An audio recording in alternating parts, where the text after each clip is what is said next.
Women Matters in January 27 in the year 25. And we are in 4 and everybody from another country and even 3 continents. Isn't that great? So, Hanneli from South Africa. Hello, everyone. I'm Hanneli. I'm here in Cape Town. And this morning I was busy writing a blog about where two oceans meet. And it's very close to where I am here, where on the southern point of Africa, where the Indian and the Atlantic oceans meet. And if you go and do a little bit of research about it, it's very interesting how that joining of two huge currents affects the sea life underneath the surface that we can't see with the eye. We have to dive deep to see it, but the effects on nature on a sea level in the ocean, it was just beautiful to realize that it's also gradual. It's not just sudden. So it's a gradual change of temperature of the water up to 7 degrees Celsius. So when you swim that side, the water is warm. And if you come this side, it's ice cold. So to the west, it's very cold. And then to the east, it's becoming warmer and warmer. And we went for a swim on Saturday on that coast, and it was just lovely. The water was like you're sitting in a jacuzzi. It was really lovely. So yeah, here I am. So I'm passing to you, Monya. Thank you. Well, I'm still sitting here in Vienna, and it's rather warm during the day, 22 degrees Celsius. And the birds and the squirrels behave like it's spring already. And yeah, I've just noticed that again and again. It's not that easy to work on Zoom because I have a rather old equipment and some things just get up, like my mouse now. And now I took my husband's mouse. I wonder maybe he can solve the problem. So, what else? Well, I have been reading a magazine by Steininger and Kauschke. It's called Evolve. It's a German magazine on spiritual development. And they are now very much into interbeing, a transformation of your subjective being to what is here together right now, for example. And yeah, it's something I'm thinking about now, and I wonder if we can manage as well on Zoom. And yeah, I found it interesting reading. So maybe there's something online and you can have a look on the Evolve magazine. Okay, I pass on to Victoria. Thank you, Monia. So happy Mozart's birthday, everybody.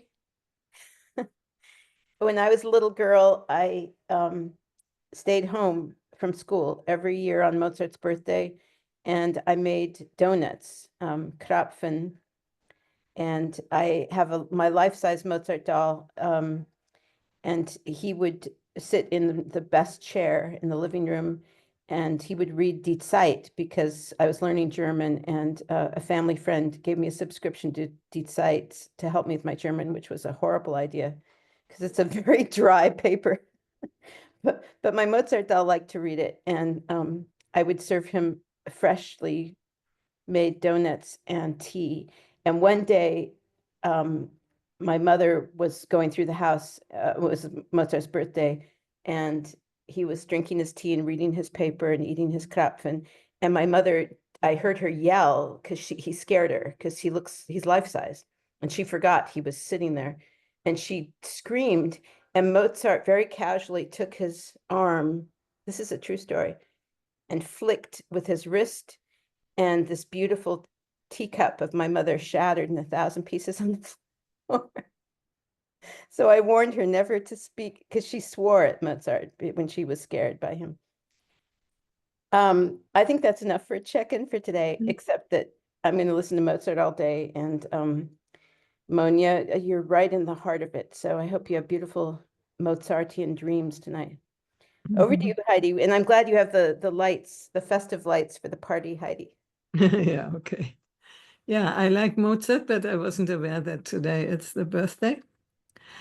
We have it in Italy, not as warm as in Vienna. We had 16 centigrades, and I find it warm, but okay. It's also rainy a little bit, and wind from the desert from Africa coming. Altogether, I'm fine. I'm still looking for people to stay here. Last week, I met a man. He came here and we really talked well. And then he said, he wrote me a letter and said, oh no, he is looking for a house which is not in steel and concrete and things like that. And so, okay, I'm still looking for other people coming. So I'm a little bit disappointed because we had a good relationship and one day we stayed together a whole day and I thought, oh, good, yeah, that's really good. And then he says, no, that's too hilly and to something. And I thought, you could have told me when you were here because the house was there before, and I got a letter and email and I thought, that's not good to do it this way. So I'm a little bit disappointed, and so I'm here in this way. So what shall we talk about? I'm intrigued by what you are saying, Hanneli, that the sort of opposites come together and how they mix and melt. And you talk about the seas, the oceans, which I wasn't aware that it is like this. But this happens so often in life, no? That things come together or they expel each other or in some way they come into each other. That I could imagine as a topic, how to find integration, let's say, of different streams, literally in this case. Do you have another idea? Different something? No, sounds good. Yeah, I like that. I The want, only thing I want, oh, sorry, oh, Monia. go on. I have to sneeze. Oh, okay. No, I just wanted to say, Heidi, it doesn't have to be our theme, but what you just said about the man and the letter and everything, as it just happens, synchronicity. I've had an ongoing situation with a person I thought was a very close friend of mine who, anyway, I won't waste time with it, but he completely shut me out of his life just because I gave him some constructive criticism. And now he has an art gallery and it's awkward because now there's a party being given there on Thursday, not by him, it's his gallery, but by the Harvard Club, and the president of Harvard Club, because I'm an art person, she's been writing to me hundreds of times, begging me to go. And I've been trying to reach out to my friend to see if he will accept, restore our relationship because he cut me off. He can't be criticized. And I gave him some, I thought, very helpful criticism. Anyway, so it's the same thing that just now, just before this call today, I thought, okay, I'm going to reach out to him because I don't want to go to this event if he's going to, treat me like a criminal. It's awkward.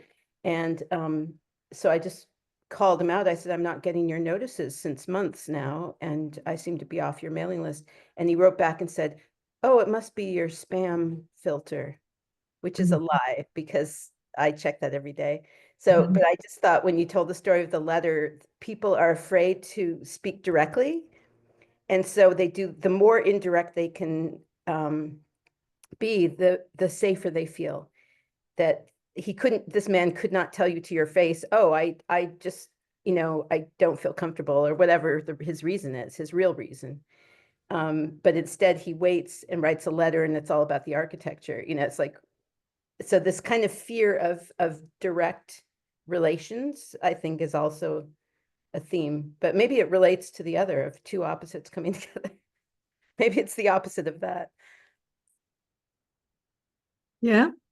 Can be, because there are obviously different expectations in life, no? I mean, I have another situation where I said we are good friends, and so I really need to tell you a certain thing, you know? And that was good. I mean, he was not shocked or something, and we could go on. But it's really obviously difficult one way to give the criticism in a way which is not, let's say, humiliating or not scratching top of the ego, let's say in this way. And on the other side, it's difficult to realize the goodwill and the intention of helping when clarity is spoken. No?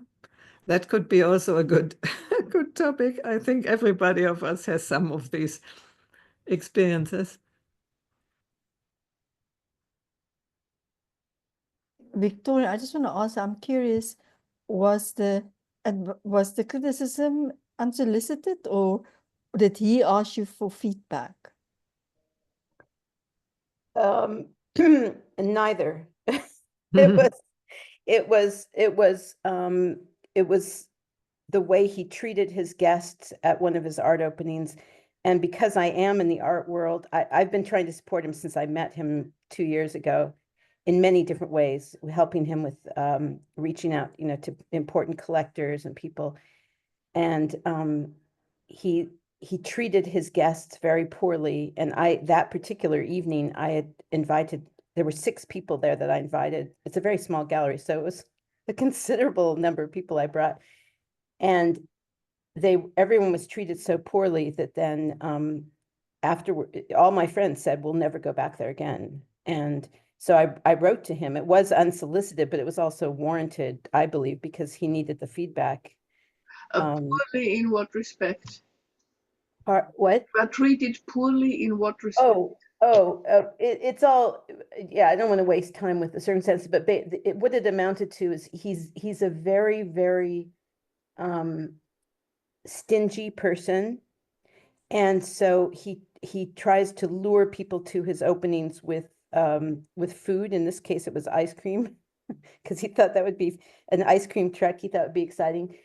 But then it was just silly. It was silliness. He only said he would pay the man a certain amount, and when it reached that amount, the man could no longer serve anything, but the truck stayed there. So it was an embarrassment. And all these people, including me and my friends, arrived unknowingly, you know, after the event. And I mean, that was just the tip of the iceberg. What it amounted to was a kind of he was discourteous to the guests and accused the guests of coming only because of the ice cream, which of course is a nonsense, because you wouldn't drive for 35 minutes on the freeway at rush hour just to get ice cream from a truck. Nobody would do that.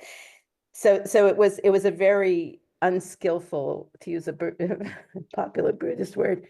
And so in my feedback to him, I just tried to point out to him that, you know, it's perfectly fine and legitimate to have an Eröffnung, you know, an opening without any food or drink. You know, of course it's you know, it's more fun and more gemütlich if you do, but it's not.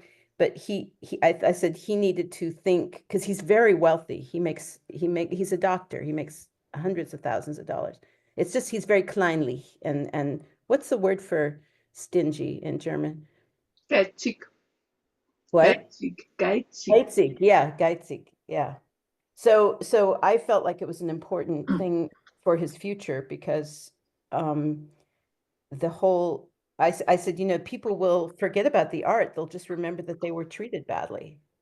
And either, you know, don't do it at all. No one will mind if you don't, you know, it was your idea to have this fancy, you know, you had this big truck and they were playing Brahms on the loudspeaker and it was all very, so, yeah. So, but Hanali, I'm curious you obviously you have a word of wisdom about this in terms of. Yeah, I think I learned my lesson as well with a friend from Austria, actually. I went to Spain in 2016, and a friend from Austria, I didn't invite him to come and see me in Spain. He decided to come and see me there, that we can explore to work together. And I even had to change my plane ticket to accommodate him with date-wise, which I did. It costed me quite a lot of money at the time, but that was okay. And what happened in Spain already was a bit nerve-wracking, because everybody he met. I already saw this online in some conversational events online before I went to Spain, that he would go for people's, I would say, their vulnerabilities, so to speak, publicly, and he would just go for them. He did that during one of Fleming's sessions as well. Heidi, you know Fleming. Conscious conversations. And I was curious about this, of him just going for people's vulnerabilities and publicly actually harassing them. So I didn't say anything. So he came to Spain, and he did the same with me, with my one friend that I was staying. He was just going for me. And he didn't know much about me at that time. So I was quite offended, first of all. And I made peace with it, because I was there for 6 weeks, and he left after a weekend. And when we took him to the airport, he acted like nothing happened. Because I actually said to him, "What are you doing in front of my friends? This is uncalled for. I didn't ask you for any, you don't even know what I do at that moment in time. You didn't even know how I work or what I do or anything on that level." He only knew me through this conversational experiences online, which we didn't have personal direct experience like we have here now. And then when we took him to the airport in Barcelona, he turned around to me and said, "Oh, you know what? In September, that was in July, I'm coming to South Africa. Let's arrange some workshops together and stuff." I didn't invite him. And then we spent quite a lot of time online to decide what we will do together, which was beautiful. What we intended to do was really beautiful. And a week before he was supposed to come to South Africa, he just ghosted me. And I arranged all these workshops that we would do together.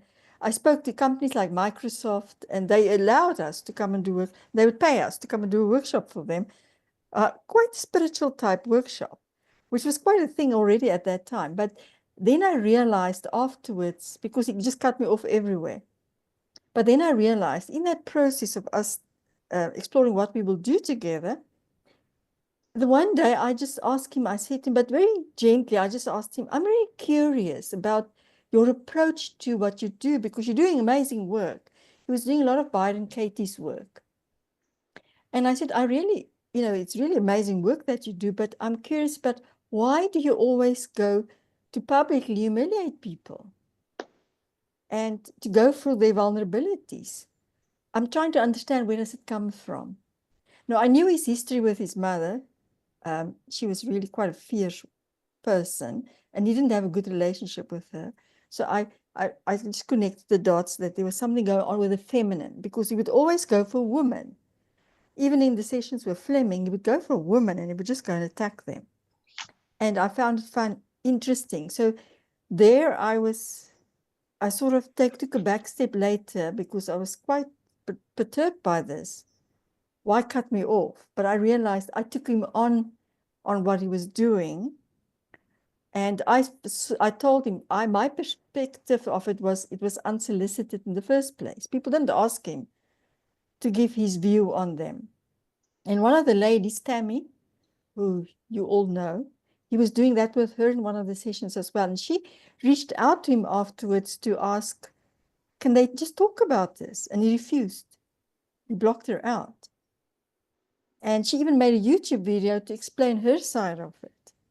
And I asked him about what happened with him and Tammy, and then he said, but she wanted him to see her through her eyes. And he was expressing how he's seeing her. So and I was trying to understand, but what does that matter? What you think about something doesn't really matter. It's what they believe about themselves and how they show up in the world, and the beautiful work they do in the world, and their contribution is more important than attacking somebody publicly like that.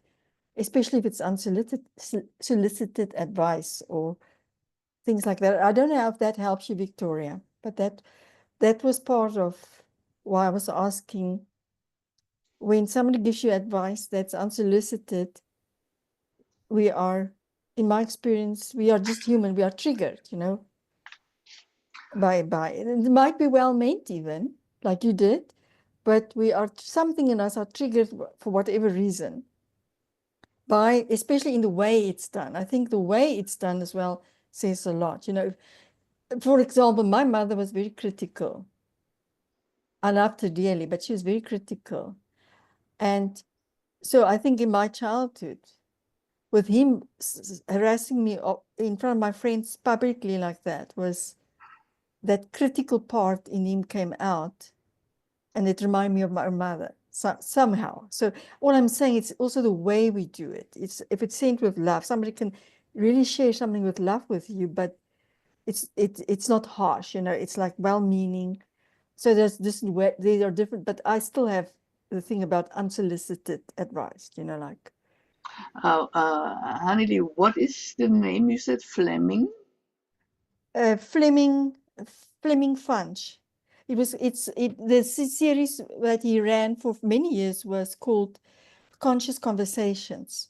Ah, But it was not him visiting you, no? No, it was not Fleming. It was this other friend, a person who was attending Fleming sessions. I'm trying to remember, but I don't remember Yeah. who that might have Yeah, I been. know, but I don't even say his name publicly Yeah, now yes. because I mean I'm just saying it was Fleming sessions, which Fleming was actually always in my experience, I found it really amazing because of the way he navigated these things. He had just a way to navigate these things, but that specific time with Tammy was highly upsetting for everybody present because you could see he's just going for her, and she didn't do anything wrong, she didn't do anything bad or anything. She was just her, and he just went for it. And I saw the pattern then that he's doing this publicly with people, and I was fascinated by it. But even personally, so when I then, you see, in return, asked him about it, then he just cut me off. Because I was like, why are you doing, I'm trying to understand, why do you have that approach? Because maybe there's science behind that approach, but I want to know about it. I'm curious about it. And I did it very gently, and he didn't just shut me off everywhere, which was good. I don't mind that. I mean, it's his prerogative, but there was a conversation, but I'm curious about this thing you do. It was not even, I was in no way trying to give him any advice. I was curious about his behavior and his approach rather.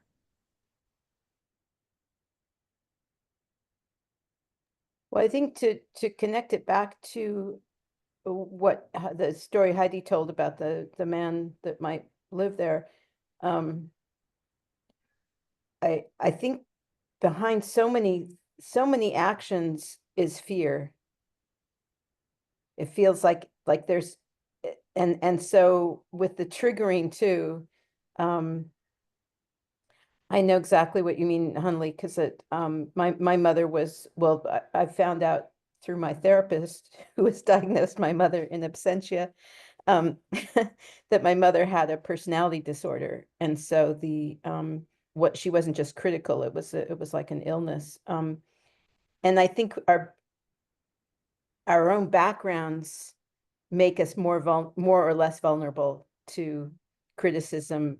What the other person may perceive as constructive criticism, we might perceive as destructive because of our own history. It activates something, some memory or some conditioning. I mean, in the case of I still think of him as a friend, whether he does me or not. I think no one ever criticized him before. I think that's my guess. He's the beloved baby of his parents. I've met his parents, and he's totally entitled, and everyone loves him more than life itself. And he's like a giant baby. He's very adorable and very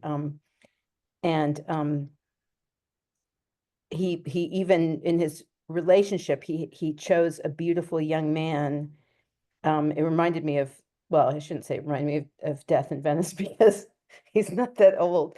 I mean, my friend, but but he chose the most beautiful young boy, kind of as if he were a chocolate instead of a human being.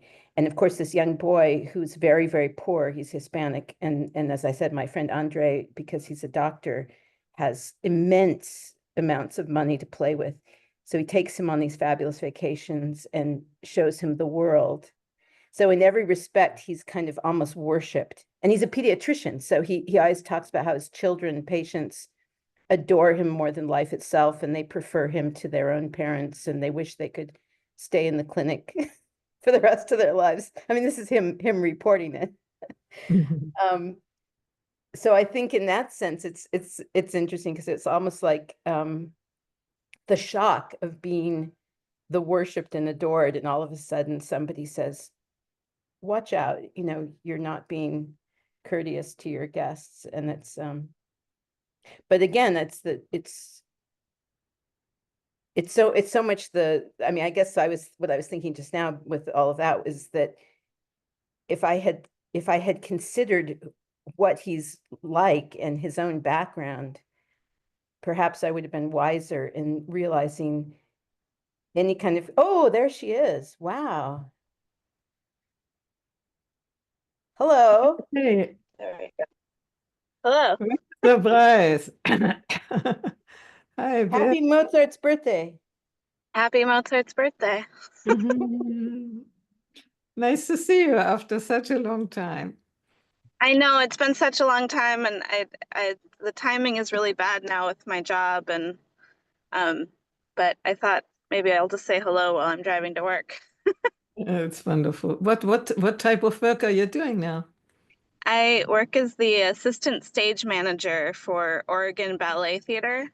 So it's the ballet company in town. They're really excellent. And I during rehearsal weeks, I do a lot of prep work and make paperwork for the crew and learn all of the choreography so I know what's supposed to happen when, and organize the props and that kind of stuff. And then in the theater, I'm backstage making sure that everybody is safe, you know, when there's big traffic moments backstage and everybody has the props they need. And I'm just kind of like, yeah. And sometimes I get to call some cues as well. If the stage manager has too many cues during that moment. Mhm. But sorry, there's sunshine. And what about you dancing? Not very much. I still do a little bit of partner dancing occasionally. I haven't been dancing as much recently. Keep trained. Keep in practice. When I know. comes- I do take a ballet class once a week, so there's that. Yeah, but you're right. I should do more. Yeah. Dance with them when there is an unofficial moment. Oh, I'm far too intimidated for that. Are you Although allowed? I did take company class once on stage, because it was before my call time, so I got to take class before I started work, which was fun. Good. How is everybody else? We are still alive, as you can see. It's a good news. Yeah, that's great. Good. I was thinking I had met a young woman in another group, and I had invited her to come to Women Matters, and she said she would come maybe today. And so when it made bing, I thought might be her, but it's good. We know you, and I'm happy to have news from you. Yes. No, things are very good. I'm still living in Portland. I got engaged. Sorry, the sun keeps getting in the camera. Which is exciting. And You got a ring? You got a ring? Show us the ring. yes, here, I'll pull over for a second to show you. The ring is so big she can't drive with it. Yeah. Oh, Wow. It's a flower. Beautiful. Yeah, it's not the most practical, but I chose it. We were at a craft fair in San Francisco. It's handmade by this woman who does silver jewelry based, like, kind of inspired by nature. and we were at the craft fair and we were looking at things, and I looked at it and I just kind of said, oh, you know, this would make a nice engagement ring. And then we walked away, and then I guess later Galen went back and got it without me knowing, and then gave it to me on New Year's Day. So yeah, it's quite big. It's quite heavy. It's entirely made out of silver. It is. We were joking that you can actually you could drink out of it because it's a little flower, kind of like a cup. And so Galen poured a little bit of Campari in there once. It got very sticky. Anyway, it's fun. Yeah. What else is my news? So when is the wedding? I don't know yet. That's what we're trying to figure out right now. We kind of wanted to get married in May, but that's too soon. And we want to take more time to plan, and we want to make sure that everybody that we want there will be available. So right now we're going to try to get in touch with people to see if they have particular conflicts later this year. It might be in July. And if not July, it might be in the fall, and if not in the fall, it might be next year. Yeah, we want to throw a big party, and we want, you know, yeah, we're not in a hurry. It would be nice to do it this year, but it's more important that the people we want there can be there than trying to do it this year. So we'll see what everybody's schedules is like. What about having it at Heidi's? Well, I was gonna say if you three want to get on planes, you're absolutely invited. I don't think I can get all the 100 people in the US to get on planes to go the other way. So I'll keep you in the loop. I know it's harder to travel these days, but and then we do want to do a European trip sometime. We were hoping this year, but I think that'll be next year. And if we do, I'll definitely let all of you know. Well, Hanali, you're not, where are you these days? Still South Africa. Still South Africa. Okay. I don't know if I'll make it to South Africa. Oh, You can come Hanali, and have the wedding in Cape Town. Yeah. yeah, I would go to that. I would definitely go. Hanali, maybe you can email that beautiful photo to Beatrice, because I don't know if she can see it. Okay, I will. Yeah. Is that where you swam? No. That's about it's a few that's along the coast, but it's not so close. But we were already in the area where the water was very warm, but it was not there. Now there it's very treacherous. It's actually called the Cape of Storms because the most shipwrecks are in that area. Because it's very rocky and very treacherous to swim there as well. It's not safe. So beautiful. Yeah, Beatrice Hanali put in the chat a gorgeous picture of the ocean I'm just thinking about going back to Heidi's initiative about two different or contrasting even energies combining.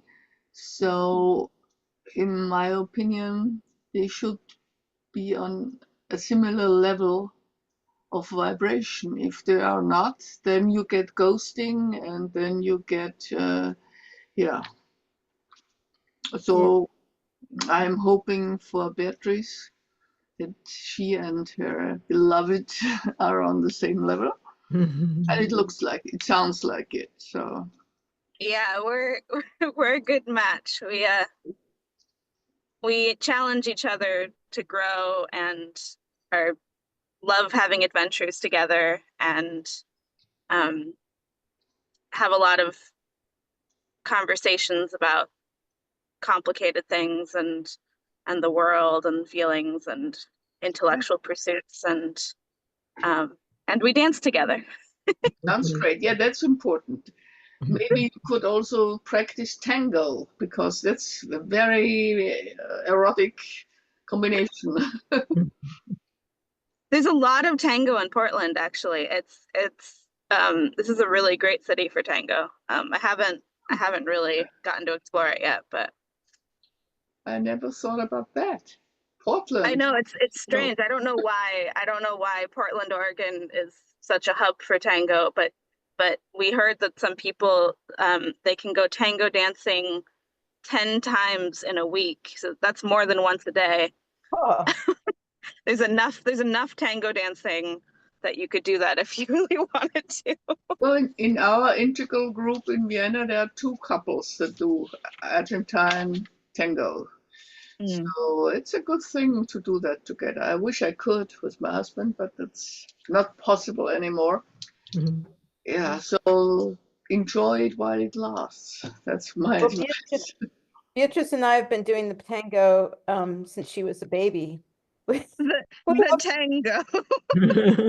we have our own version from, I don't know if you know the film Some Like It Hot with Marilyn Monroe and Tony Curtis and Jack Lemmon.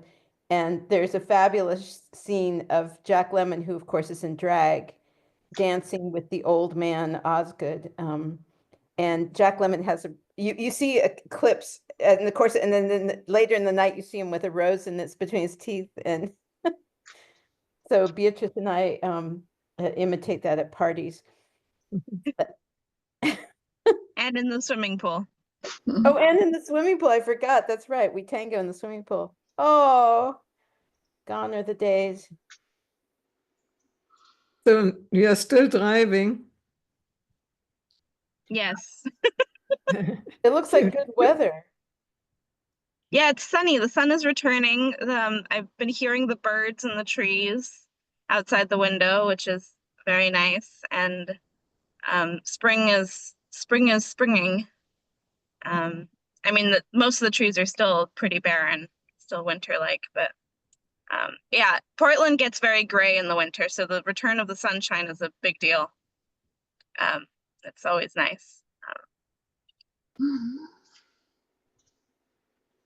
Yeah, we're still in January, so spring Yeah, should. I guess, yeah, spring is coming early.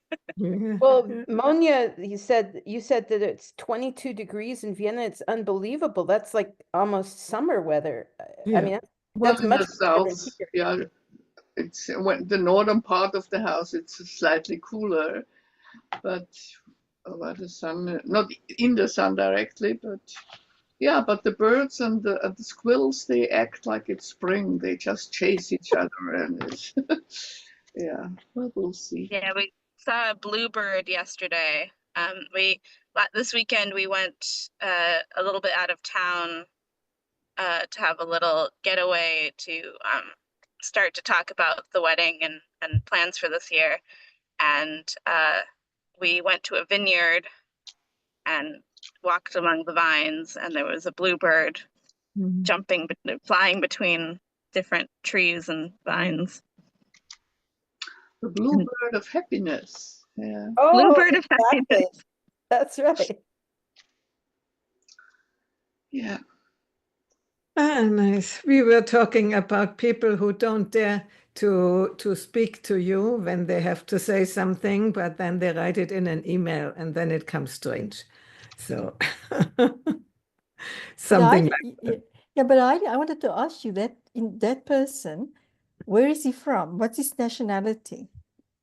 Is he Italian? you would talk to me? Yeah, yeah. Like nationality Italian, but from South Tyrol, so Austrian, more or less.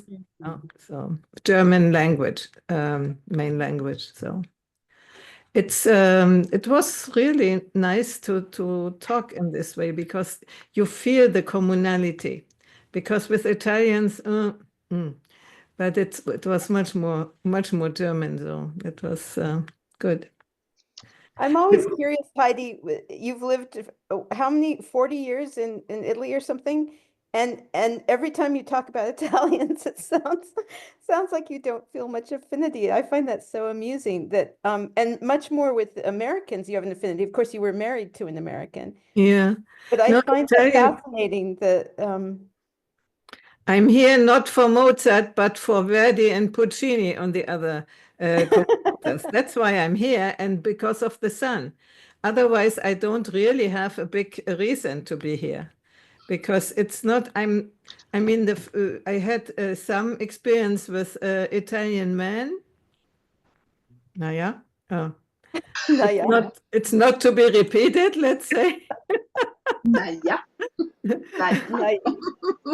And women, they are a little nicer, but also this is, for me, I mean, I'm so much more, let's say, even with all this learning with Integral and the people, you know, we are together in the conferences and everything. You hardly find anybody on this level here. I actually never met a pure Italian or a half American or something, you know, but not pure Italian to be able to converse on, as we were saying, in the same level of vibrations, you know. And that's why I always went to Germany for these encounters, to the group meetings, and because I have now the internet meetings, because here, you know, small talk and everything, yeah, and you can go out for eating or something, or even in the theater or something, but it's not what I'm interested in. I'm interested in sincere and more profound and more interesting conversation. That was why I was also a bit disappointed, because with this guy, we talked very, you know, verbally intimate, as very, very easily about things. And I told him a little bit about the levels of consciousness, and he understood. And so, and I thought there is an opening, and there could be some communality, you know. And then, but obviously, yeah, you say it's fear, no? Obviously, to confront them, to say no, you cannot do it by words. And isn't this a stepping stone for growing up? To be able first to say I was wrong when I was wrong, and second to say you know, maybe I disappoint you, but I need to tell you, but and listen to the other person also, no? That I think that is obviously still an heroic way of being in the world. To me, it comes so normal when we talk together, you know, and also in the other group with Ramona, and I can give her feedback, I can give feedback to others, others give feedback to me. So that seems so normal, but I forget that it is not the normal thing, that we can say what we see and well, what. maybe there is a difference between feedback and criticism. Yeah. Yeah, I think so too. But when you said fear, I think shame comes up from what you shared, Heidi. I picked up when you talked about him, shame on his side to say no. He's ashamed to be able to have to say no. I don't think so much from what I picked up from what you shared about him. I sensed shame. I don't know why, that he might feel shame of saying, hey, no, you know what, this is not going to work for me. For somehow, I don't know, because that's for me different than fear. I don't know. I don't know. It was Yeah. because Victoria suggested that it might be fear. No, Well, I'm I just think- saying, yeah. Yeah, no, I agree with you, Hanali. Yeah, I think fear is a big, you know, fear is a big container. And I think you're right. In this case, I would say shame, but I feel like shame and anger and fear, like all those emotions are kind of subterranean. And because I think a lot of anger comes from fear too. But anger also comes from shame, and fear, you know, I think they're all kind of interwoven in a certain way, that they're where we feel vulnerable, whether we're vulnerable because we have shame or guilt, or we feel vulnerable because we're being threatened by someone who's stronger and seems more in control. And I think a lot of, I know for myself, because I have a lot of issues with anger, the anger, when I can look back at the anger and see what were the components there, it's always feeling vulnerable. that for whatever reason, in whatever situation, that the anger is my way of defending myself, which is very, very unskillful. Irene, you could have awoken something in him, like, and then he's afraid of that because he Maybe. feels something with you, and then he's afraid of what you bring out in him. Not that it's bad at all. It's just something in him. He It's might be just- in love with you. No, he feels a strong connection, but it's awakening something within him that he's not knowing how to handle, perhaps. Yeah. So he's too ashamed now to say to you, even, no, this is not going to, so he's using it via email. Because he's worried that it will continue, the connection will continue. And I was hoping that it would continue because as it started, it seemed to be quite promising, and it would have, how do you say, reconciled another time my male view of males. I mean, Mark was a big change in my view of men. All the others before were, instead Mark was good, but he chose to leave. So I would love to continue to continue the way as Mark and I stopped it when he died. I would like to go ahead and to explore further how you could be together. And at the first sight, he seemed to be a possibility.